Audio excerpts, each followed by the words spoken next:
Wake up, Pancreas. This is Danny. And this is Alec.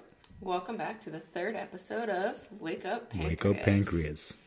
So initially when we started this podcast, we thought, let's just go in order of really how Marcel was diagnosed, how we got on the Omnipod, and then from there, the struggles to get on the Dexcom. And I was planning initially to talk about how to get on the Dexcom, like the whole process, because it took us almost 6 months.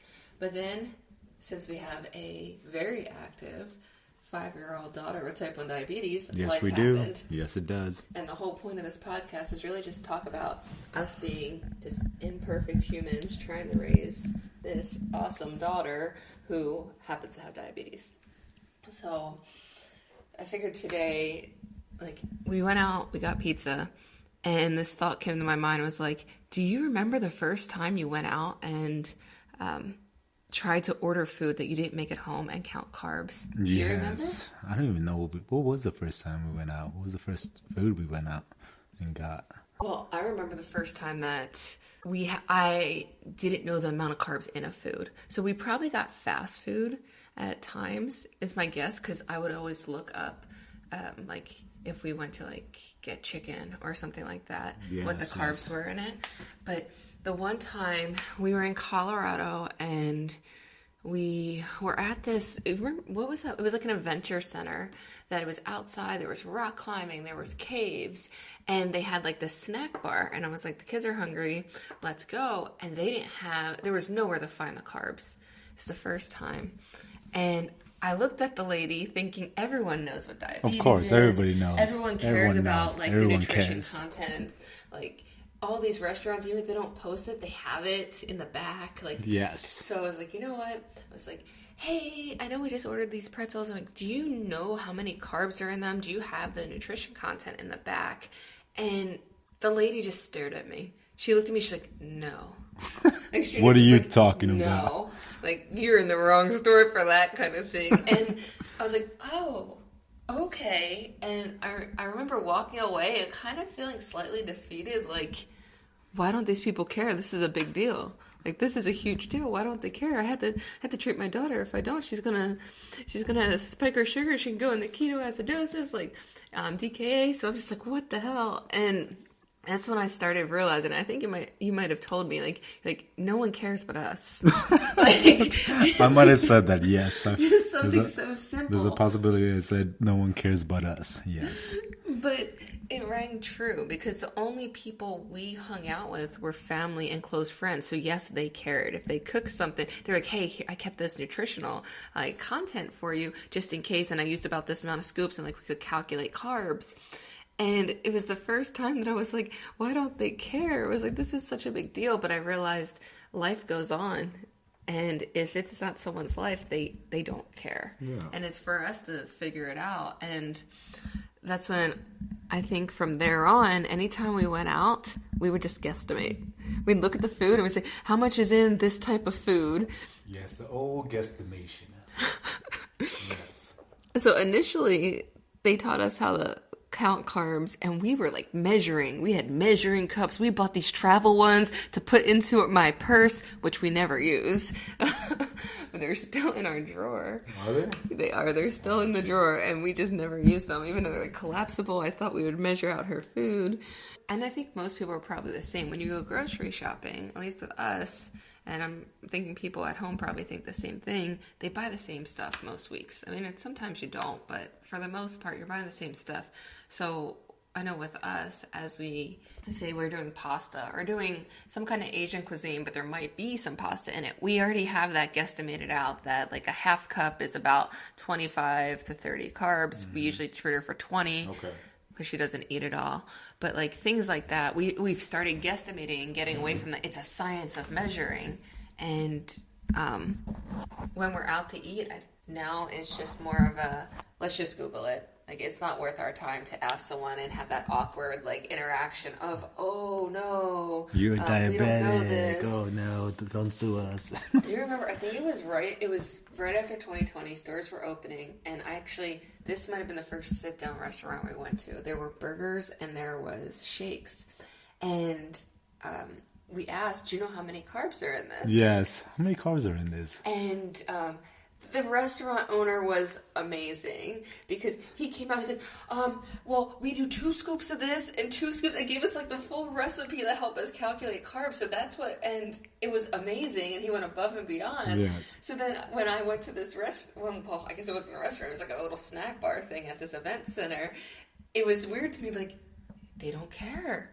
Like, but, I mean, c'est la vie, life moves on. Yeah, it does. It definitely does. Have you had any issues with counting her carbs? Do you remember anything that was like a learning experience for you? I guess I can tell you the truth that depending on the food, how much it will spike her sugar. Take a cereal, right? So cereal, I give her about half a cup, just half a cup. And it will spike her quite a bit. Almost she'll end up going past 250 almost up there. And keep going if you don't treat her. We treat her about, I would say, a cup is what? On top of her head. I think it's close to 30. Yes, the cup is 30, so we treat her for 15 and give her half a cup. Mm-hmm. And then it depends because of the milk, how much she eats. Because halfway through, she'll, you know what, I'm no longer hungry. I'm gonna stop Daddy. there. Hey there, child of mine. I just treated you for the entire dose. You're gonna have to finish this. Guzzle it all up. Yeah. Absolutely. You know what was... She does it still to this day. Every single meal that we're told, treat her beforehand so that you get the insulin on board. And I always say, hey, Marcel, how much are you going to eat? I don't know, Mom. I was like, okay, well, you have to know. How much are you going to eat? She goes, I think just 1. Okay. And then she ends up eating 3. Or I'm going to eat 3. And then she eats half of 1. I can't take the insulin away. Like, what do you want me to do? This usually happens with pizza. It just happened with pizza today, didn't it? It's like, how many slices are you going to eat? Oh, I'm just going to eat 2. Okay, 2 it is. But then she ended up eating 3. And I don't know if she truly wanted that 3rd one, but hey, she took it because she saw her older brother serving himself. She's like, I'm going to do this. If he can do it, I can do it. I'm better. And she served herself, which is awesome. But if you think about carbs and like those foods like that are really hard, pizza is like probably our number 1. Pizza and French fries are like the hardest for her. I avoid French fries as much as possible. Yes. It's hard because it's based on how thick they are and how many she has, but it doesn't, like, unless you're going to walk around with a scale and you, like, put them together to see if they build a full, like, potato, you have no idea how many carbs she's actually taken in, so you just hope for the best. Pizza is one of those that they're like, it's 22 carbs for a piece of pizza. Well, how big is the pizza? How fluffy is the crust? I don't know. We can never seem to get pizza down, ever. And then because of the amount of cheese and the fat content, a lot of times we've been told, oh, fat content will spike your sugar about 2 to 3 hours after you eat it versus the carbs, which will spike it almost immediately. So we've tried extending her insulin. So we give her a little up front to cover the carb and then give her the rest, her pod kind of gives it slowly over the 2 to 3 hours. None of it works. She's still spiking high and then she'll drop. At the same time, we're trying to negotiate how much she's going to eat and then trying to tell her, you know what, you need to eat a little bit more, even though she's saying, no, I'm done. There's no more I can eat. It becomes like this battle, like this endless battle about her food, and we don't want it to be that way. But I think most parents, when they have like a young child that doesn't want to eat, it's like, just eat your vegetables. Just eat this. Well, she loves her vegetables. She loves her fruit. She's that kid that when we go to Chick-fil-A, she's like, I'll take a fruit cup, please. And most kids don't do that. So she makes great choices. But we still have those battles. Just our battles are a little bit different. And sometimes it's just like, you know what, this is just going to be a screaming match with her towards us that she's not eating. So we had to find that ground of like, okay, well, eat just this piece then. Eat this pile, and then you can go play. And if your sugar drops, this is what you're going to eat when you're finished. Or when you start dropping, you're not going to get candy. Because trust me, she knows how to manipulate the system. And she will say, oh, my sugar's low. I know it's candy time now. I definitely agree about that. But I think half of it is we're trying to avoid us controlling her what she eats. And more of I think that's why we named it Wake Up Pancreas, because we are the pancreas and nothing else. Obviously, we're her parents at the same time, but what would a normal child eat? You know what I mean? Will a normal child try to eat the entire cake and try to get a bellyache? Yeah. Yeah. I think so. Carbs. That's all most kids want to eat. So, I mean, we try to let her live that life, and we just try to give her the carbs in moderation, though. So, kids that drink soda, if there's soda at a party, while we try to stay away from soda, we'll do like a Coke Zero or something like that. So she feels like she is still doing what other kids are doing, just slightly different. And so that she only knows the taste of that, so she's not really missing full soda, which is kind of good. That's true. But I guess what else? Neo, right? Mio. Not Mios. Neo. Not Neo from the Matrix. I'm talking about Mio. The Mios, we call them the squirts in our house, and we'll put that in water, and they think that's candy, or no, they think it's juice, or we'll put it in like sparkling water, and all of a sudden it's soda. So people probably think we're a bunch of hippies. I'm gonna be honest with you, because we don't really drink soda. Mm-mm. We don't. So I drink a bubbly water, I would say, right? Yeah. A sparkling water, nonetheless flavored, and stick to water as much as possible. So we're always outside when we can, when it's not raining or hot as all outside, but still. Yeah. Talking about the carbs, this will be the last thing, and then we'll close this up.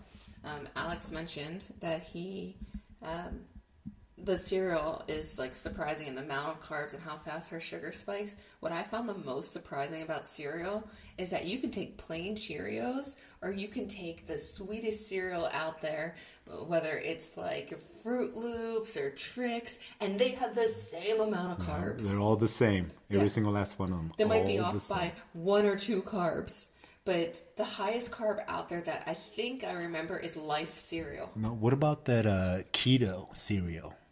Oh, yeah. The keto cereal from Costco. So that cereal is actually pretty good. I think it's 13 or something. I'm not sure. Don't quote me on that. You can Google it if you want. But yeah, I think that one's pretty good. But then again, that's half a cup, and it might be 13 still. But one of the things about the keto cereal and a lot of the keto foods is they go by net carbs, or they go by like they don't count the fibers.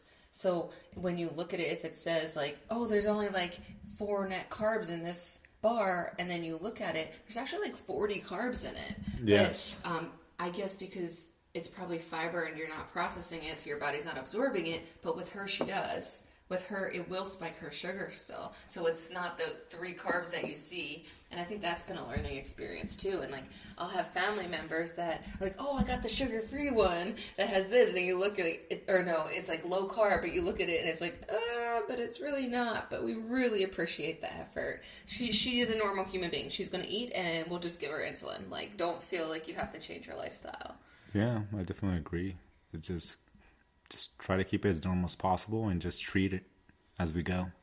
I think Alex's parents live in California, and we haven't seen them since she's been diagnosed. No, because of the pandemic. So I think they're coming out this summer. So it should be interesting to see how they interact when they see her on a daily basis, and see how strong she is and her carbs. And I'd love to see their reaction to this podcast again, so that we can give you guys feedback on how that goes. Yeah, that'd be interesting nonetheless.